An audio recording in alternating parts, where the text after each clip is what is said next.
राधे राधे मेरे प्यारे भाइयों बहनों माताओं व बंधुओं, संस्कार की बातें चैनल में आपका स्वागत है। बंधुओं, आज पौष मास सोमवार के दिन मैं आपको सुना रही हूँ भगवान शिव जी की कथा। बंधुओं, जो मनुष्य भी सोमवार के दिन भगवान शिव की कथा को सुनते हैं, भगवान शिव शीघ्र ही उनके मनोरथ पूर्ण करते हैं। बंधुओं, भोलेनाथ बहुत भोले हैं, वे अपने भक्तों से बहुत जल्दी प्रसन्न हो जाते हैं। बंधुओं, पर सच्चे भाव के साथ ही भगवान शिव शंकर की पूजा आराधना करें और कथा सुने।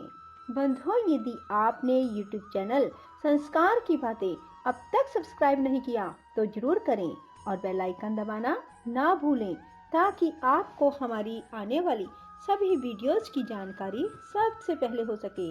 बोलो शिव शंकर भोलेनाथ की जय। एक समय की बात है, भगवान शिव की प्रेरणा से प्रसन्नता पूर्वक नारद हिमाचल के घर गए। तुम शिव तत्व के ज्ञाता और उनकी लीला के जानकारों में श्रेष्ठ हो। नारद, गिरिराज हिमालय ने तुम्हें घर पर आया देख प्रणाम करके तुम्हारी पूजा की और अपनी पुत्री को बुलाकर उससे तुम्हारे चरणों में प्रणाम करवाया। मुनीश्वर फिर स्वयं ही तुम्हें नमस्कार करके हिमाचल ने अपने सौभाग्य की सराहना की और अत्यंत मस्तक झुका हाथ जोड़कर तुमसे कहा। हिमालय बोले, हे मुने नारद, हे ब्रह्मपुत्रों में श्रेष्ठ ज्ञानवान प्रभो, आप सर्वज्ञ हैं और कृपा पूर्वक दूसरों के उपकार में लगे रहते हैं। मेरी पुत्री की जन्म कुंडली में जो गुण दोष हो उसे बतलाइए। बेटी किसकी सौभाग्यवती प्रिय पत्नी होगी? ब्रह्मा जी कहते हैं, मुनिश्रेष्ठ, तुम बातचीत में कुशल और कौतुकी तो हो ही। गिरिराज हिमालय के ऐसा कहने पर तुमने कालिका का हाथ देखा और उसके संपूर्ण अंगों पर विशेष रूप से दृष्टिपात करके हिमालय से इस प्रकार कहना आरंभ किया। नारद बोले, शैलराज और मैना, आपकी यह पुत्री चंद्रमा की आदि कला के समान बड़ी है।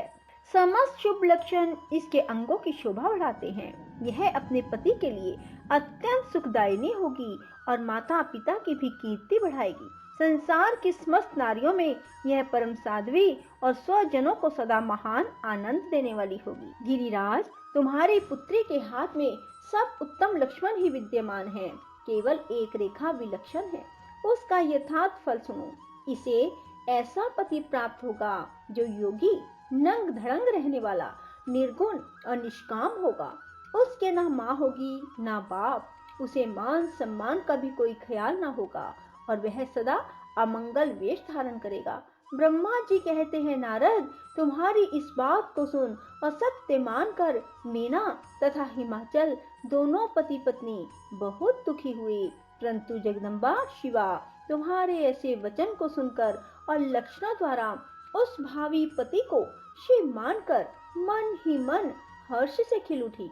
नारद जी की बात कभी झूठ नहीं हो सकती, यह सोचकर शिवा भगवान शिव के युगल चरणों में संपूर्ण हृदय से अत्यंत स्नेह करने लगी। नारद उस समय मन ही मन दुखी हो हिमवान ने तुमसे कहा, मुने, उस रेखा का फल सुनकर मुझे बड़ा दुख हुआ है। मैं अपनी पुत्री को उससे बचाने के लिए क्या उपाय करूं? मुने, तुम महान कौतुक करने वाले और वार्तालाप विशारद हो। हिमवान की बात सुनकर अपने मंगलकारी वचनों द्वारा उनका हर्ष बढ़ाते हुए तुमने इस प्रकार कहा। नारद बोले, गिरिराज, तुम स्नेह पूर्वक सुनो। मेरी बात सच्ची है, वह झूठ नहीं होगी। हाथ की रेखा ब्रह्मा जी की लिपि है, निश्चय ही वह मिथ्या नहीं हो सकती। अतः शैल प्रवर इस कन्या को वैसा ही पति मिलेगा, इसमें संशय नहीं है। परंतु इस रेखा के कुफल से बचने के लिए एक उपाय है, उसे प्रेम पूर्वक सुनो। उसे करने से तुम्हें सुख मिलेगा। मैंने जैसे वर का निरूपण किया है वैसे ही भगवान शंकर हैं। वे सर्व समर्थ हैं और लीला के लिए अनेक रूप धारण करते रहते हैं। उनमें समस्त कुलक्षण सद्गुणों के समान हो जाएंगे। समर्थ पुरुष में कोई दोष भी हो तो वह उसे दुख नहीं देता, असमर्थ के लिए वह दुखदायक होता है। इस विषय में सूर्य, अग्नि, गंगा का दृष्टांत सामने रखना चाहिए। इसलिए तुम विवेक पूर्वक अपनी कन्या शिवा को भगवान शिव के हाथ में सौंप दो। भगवान शिव सबके ईश्वर, सेव्य, निर्विकार, समर्थशाली और अविनाशी हैं। वे जल्दी ही प्रसन्न हो जाते हैं, अतः शिवा को ग्रहण कर लेंगे, इसमें संशय नहीं है। विशेषतः वे तपस्या से वश में हो जाते हैं। यदि शिवा तप करे तो सब काम ठीक हो जाएगा।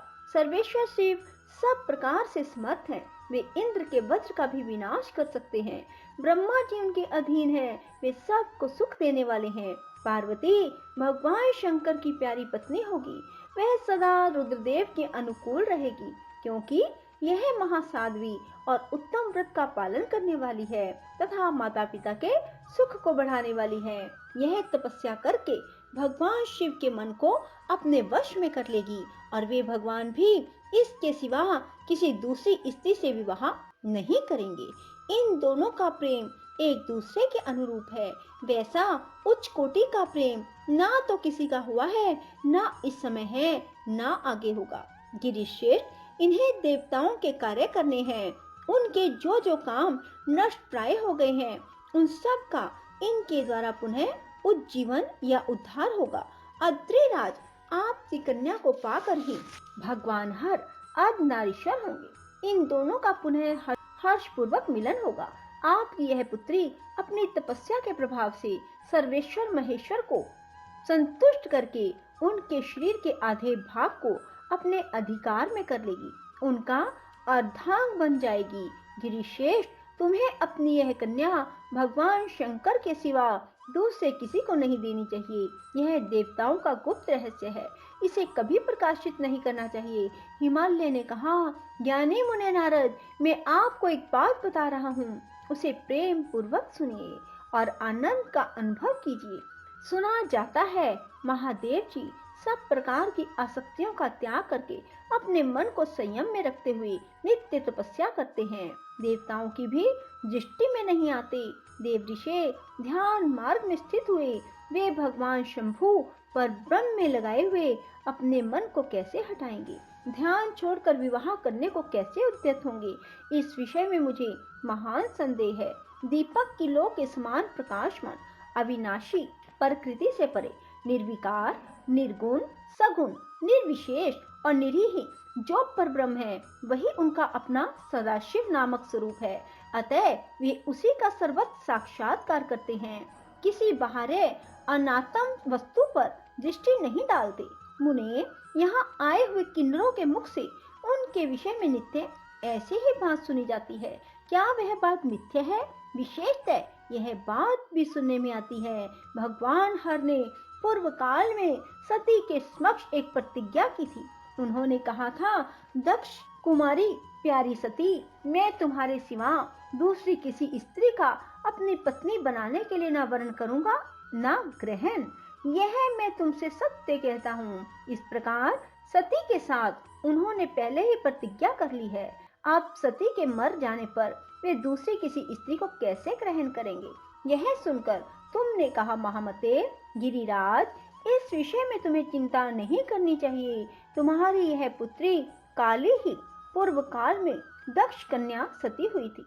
इस समय इसी का सदा सर्व मंगलदायी सती नाम था।